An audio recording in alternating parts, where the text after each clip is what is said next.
ఛత్తీస్గఢ్ రాష్ట్రంలోని బీజాపూర్ జిల్లా నేషనల్ అటవీ ప్రాంతంలో ఎన్కౌంటర్ జరిగి దాదాపుగా 31 మంది మావోయిస్టులు చనిపోయిన విషయం అందరికీ తెలిసిందే. ఆసక్తికర అంశం ఏమిటంటే ఈ ఎన్కౌంటర్లోని మహిళా కమాండోస్ పాల్గొన్నట్లుగా తెలుస్తోంది. నేషనల్ పార్క్ అటవీ ప్రాంతం ఆ బీజాపూర్కి దాదాపుగా 70 నుంచి 80 కిలోమీటర్లు ఉంటుంది. అక్కడ 100 నుంచి 120 గ్రామాలు అయితే ఉంటాయి.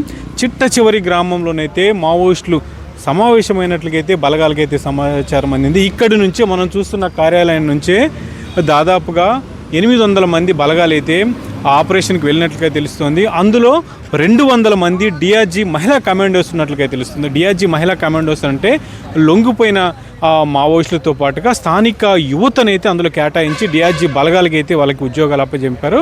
ఈ 800 మందిలో 200 మంది మహిళా కమాండోస్ వెళ్ళినట్లుగా తెలుస్తోంది.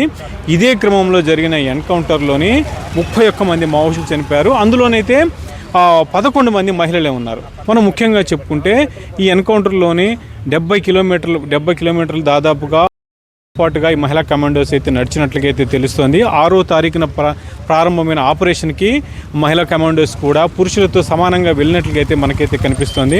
ఇటు మహిళలు అటు మహిళల్లోని ఎన్కౌంటర్లు అయితే హోరాహోరుగా సాగినట్లు తెలుస్తుంది. దీంతో పాటుగా మహిళా కమాండోసే ముందుండి కూడా ఈ ఆపరేషన్లో పాల్గొన్నారన్నట్లయితే ఇక్కడ మనకైతే సమాచారం అందుతోంది. కొంతమంది పోలీస్ అధికారులు కూడా అదే చెప్తున్నారు.